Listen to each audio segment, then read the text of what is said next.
Wow, those are really terrible warts and blemishes, huh? It's like you've become a witch at this point, Mom. My son said as he looked at my face. Then, my husband muttered under his breath. The witch of warts and blemishes. Haha, yeah, that's it. Good naming, Dad. My son burst into laughter while enjoying his evening beer. Don't show your ugly face on my big day. The witch of warts and blemishes. Don't come to my wedding. Got it? My own son labeled me as a witch. I couldn't find any words to express my sadness anymore. My name is Sarah, 56 years old. My husband is Nicholas, 57 years old. We live together with our son Matt, who is 28 years old. My son recently got engaged. His partner is Jenny, who works at the same company. Lately, I've been reminiscing a lot about our old family life. We used to be a close-knit family. We often went on trips and shopping together. I remember my son looking back and waving his hand during school events. I remember my husband holding my hand while climbing mountains. Everything was sparkling with beautiful memories. That's why I've worked hard until now. I took care of household chores while working outside to support my kind husband and son. Although my husband didn't earn much, my son expressed his desire to attend a private school. I helped out a nearby firm in the morning and worked at the farmer's market until the evening. I worked hard for the sake of my family. It was a job where I exposed my entire body to the sun from the morning. My son successfully entered the desired school and even got into a prestigious university. I was happy about my son's achievements, but the damage to my own skin was significant. Finally, my son became a working professional, and I returned to being a housewife. One day, an incident occurred that completely changed the attitude of my husband and son. It happened so suddenly. Huh? What's that? One day, as I preparing breakfast, my son suddenly let out a horrified voice. Huh? What's wrong, Matt? I looked around the table, thinking that maybe there was a bug. Then, when he said, No, it's not on the table. It's on your face, Mom. What? Is there something on my face? I wondered if I accidentally got something on my face while cooking. As I touched my face, thinking about it, Matt said, It won't come off, right? It's a blemish, isn't it? Then my husband lifted his face from the newspaper and stared at me. Ha! You're right, Matt. Come to think of it, you also have warts on your neck. It's disgusting, my husband said in a low voice, filled with malice, and I silently stared at him. I will never forget the twisted expressions they both directed at me at that moment. From that day on, they continued to bully me, perhaps getting carried away. Once I discovered it, I can't ignore them anymore. It's like a fraud, right? You used to be beautiful when you were younger. Yeah, Mom. I remember when I was a kid, you were beautiful. I used to be happy when you come to my school events. Because you were beautiful. Yeah, that's right. That's why I helped you with various things and carried your stuff. It's really such a drastic change. It's nothing but a fraud, isn't it, son? They continued to make these remarks, escalating their bullying towards me. It became so hurtful to hear these words every night that my mental state suffered, and I ended up staying at home most of the time, except for work. Even on days when I didn't go out, I started putting on makeup. My husband continued to insult me, calling it a fraud, while my son further escalated the situation. How did it even get this bad? They look so awful. Mom, at this point, you're practically a witch, my son said as he looked at my face. Then my husband muttered under his breath, "The witch of warts and blemishes." Yeah, that's a good naming, Dad. My son burst out laughing while enjoying his evening beer. And so, my nickname became the Witch of Warts and Blemishes. I was no longer addressed by my name or even as Mom. Even for family members, it was too cruel. That's not a very nice way to address me, you know. I resisted and tried to say something back in a weak voice. Huh? But it's the truth. They burst into laughter, and I couldn't get through to them. Bothered by it, I decided to visit the dermatologist. It's likely caused by years of excessive sun exposure due to your work. But as you age, everyone can develop warts and blemishes. That's what the doctor told me, and that was the end of it. If it's just a result of aging, then there's nothing I can do about it. I exposed myself to the sun not for my own sake, but for both of you. With a sense of helplessness, I wet my pillow night after night. Now, amidst all this, my son is about to get married. Even during such a joyful time, our family routine remains unchanged. After thoroughly insulting me, my son proudly boasts in a loud voice, "Jenny is known as a beauty even within the company, you know. I mean, I fell in love with her at first sight." According to my son, his fiancée Jenny is a beautiful woman who was even a homecoming queen. But she has never come to our house for introductions. I can't let the witch meet her. What if it leads to the cancellation of the wedding? That would be a problem.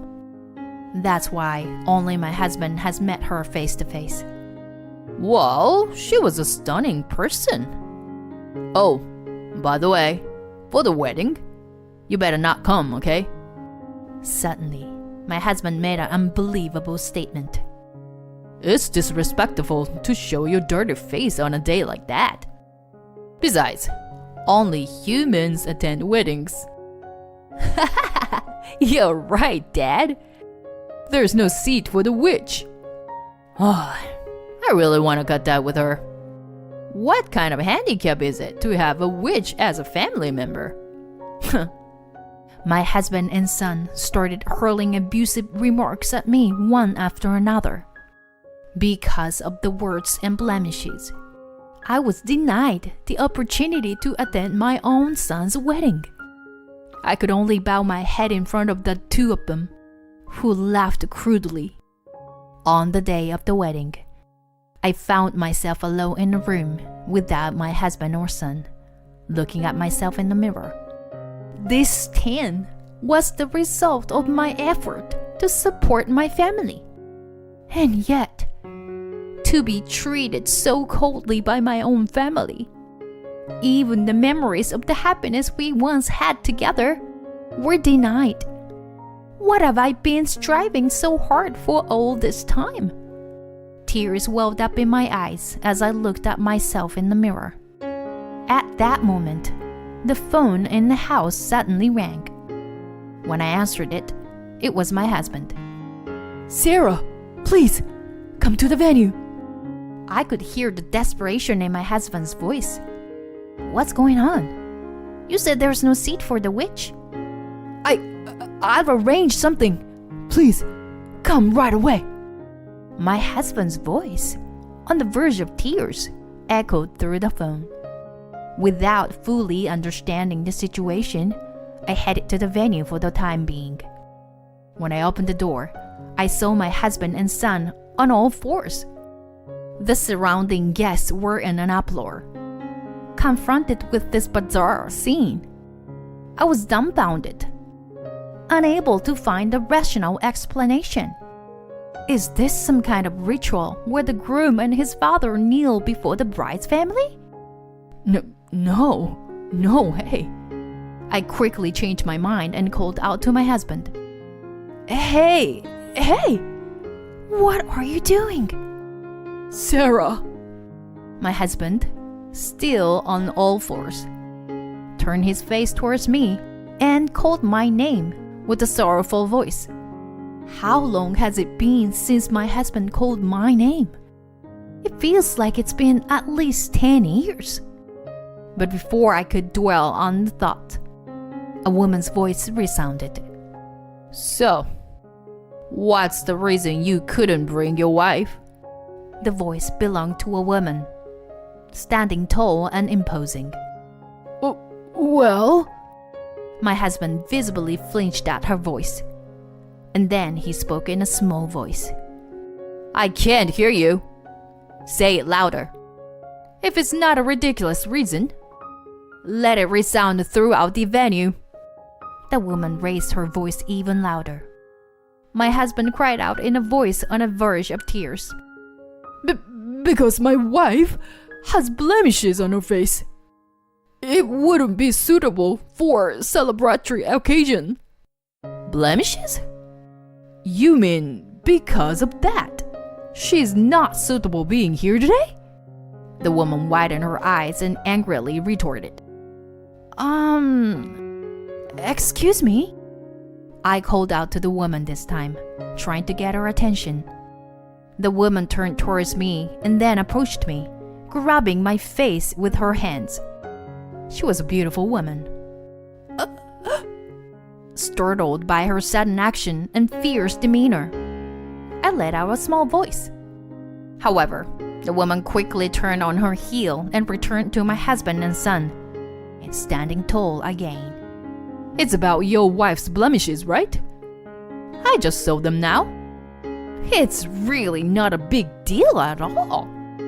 The woman remained in that position and turned her gaze towards the bride, standing behind her. Jenny, get a makeup wipe. She demanded the bride to hand over a makeup wipe. Judging by her age, she was probably the bride's mother. Naturally, the bride didn't have a makeup wipe since she was wearing a wedding dress. Feeling sorry, someone nearby who seemed to be a bridesmaid handed a tissue to the bride's mother. She took it and swiftly wiped her cheek with it. Now, take a look. My husband and son lifted their heads. Sorry. We're sorry. We apologize. Both of them bowed down again. On the face of the woman, who appeared to be the bride's mother, there were blemishes even more prominent than mine. Having blemishes is something that can happen to anyone as they age, you know. You are complaining about something like that. It's people like you with low-level heads who shouldn't show up. That's what I'm saying. The bride's mother shouted. My husband and son remained crawling on the floor, shrinking ever further. It's true that my Jenny is beautiful. She's my pride and joy. But you know, even Jenny might gain weight after having children. With aging, wrinkles and blemishes might appear, right? And yet, Matt, you abandoned even the slightest bit of gratitude towards your mother, who raised you despite her blemishes, didn't you? I can't possibly believe that someone like you would cherish my precious daughter. At that moment, a woman among the attendees stood up after hearing the bride's mother's furious speech. I have blemishes too, you know? Yeah, me too. That's right. It's only natural. You guys are crazy. Elderly women stepped forward one by one, expressing their agreement. The voices of angry women filled the venue, causing a commotion. Simultaneously, memories of the time I had been labeled as a witch and mistreated flashed through my mind. thanks to the anger of these women in the venue. My pent-up frustration over the years felt somewhat relieved. The reason I have these blemishes is because I realized I was shouting at the top of my lungs. I think I was half crying, matching the volume of the bride's mother. The accumulation of emotions and pent-up feelings burst out at once, overwhelming my screams and emotions. It's because I supported both of you. I've been working every day, exposed to the sun, to make her a living, to make you happy. I hurled all the accumulated resentment I had towards my crouching husband and son. Then, Jenny spoke in a cold voice, looking down at my son. How pathetic! The bride contemptuously pierced my son with her eyes, his face already a mess from tears and mucus, due to the overwhelming pressure from the surroundings. I thought I couldn't see your mom because she wasn't feeling well. But it turns out it was because of this. You yourself know that the way you've treated your mother all this time is unforgivable, right? And you, Nicholas, is it? Who outright calls blemishes dirty. Seems to be even worse, in my opinion. Well, in the end, it's the same either way. My mother has more blemishes than your mother, you know. But my father says my mother's blemishes are a medal for supporting the family. Suddenly, I looked behind the bride and saw a man who seems to be the bride's father. He was a small man and spoke with a slightly embarrassed smile. Well, it's true, you know. Yeah. I love you, Dad, for being who you are. The bride looked down at my son again and spoke in a harsh tone. Blemishes and marks are not something to be ridiculed. They can be praised. As someone who was raised by my father and mother, I cannot tolerate such remarks. In response to her crystal clear anger, my son once again lowered his head. His head had already been scraped against the floor multiple times, and his forehead had turned red. With her clear voice resonating, she declared, "It's over. I'm glad we haven't submitted the marriage registration yet." Whoa, wait, it's not like that. My husband and son tried to protest, but Jenny firmly refused. I despise the bad witches in your heads. Well, the reception is now cancelled, but we will now proceed with the meal. After a brief talk from the bride, the MC announced it. A short applaud broke out in the venue, and everyone started returning to their seats. Your seat is also here. So, please enjoy the meal. Jenny came over to me. I chose this venue because the food is really delicious. The bride smiled sweetly. I was mesmerized by her beauty and radiance. Especially the steak. It's delicious. Tears welled up in my eyes.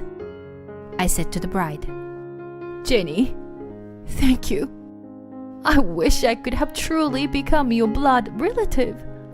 Then, the bride's mother came over and laughed together with us. This must be fate. Let's exchange contact information. While enjoying a peaceful meal, I had various conversations with the bride's mother, Abby. My husband and son had disappeared from the venue as if fleeing. What surprised me at the reception was that Abby seemed to have made the bride's dress. Since I also enjoyed sewing, that unexpected hobby became a bond, and Abby and I remained friends. A few years later, Abby contacted me to inform that Jenny had found a marriage partner. Of course, I divorced my husband. I received a decent amount of compensation. And as for my son, Many people from his company attended the wedding. He could no longer stay in the company and left with his father, leaving this house. Thanks to that, I am enjoying my life as a single person gracefully. I no longer get ridiculed for being barefaced with blemishes and marks, and the absence of those insults truly brings relief. I realized how much of a source of stress that was, to the point where compensation doesn't seem enough. I can't help but feel responsible for my failure in raising my son, but I doubt I'll ever see him as long as I'm alive. When I am laid to rest, I want to leave these blemishes uncovered. Son, witness my brave final moments and regret when I'm gone. Hey, about Jenny's wedding dress? Huh? Abby, are you planning to make another one? By this time, Abby and I had become close friends. We visited each other's homes, sewed together, and watched movies together. She's once again challenging herself to make a wedding dress. She is truly an active person. I want to make it, but it's tough, and I want your help. Of course. Jenny is like a daughter to me, so I'm happy to help. Just then, Jenny came over with cookies and tea. We laughed together and enjoyed the cookies. Oh, this tea is delicious, right? They also have an afternoon tea. So, why don't we go to the shop together next time, combining it with wedding planning? I smiled and wrote that plan in my schedule book.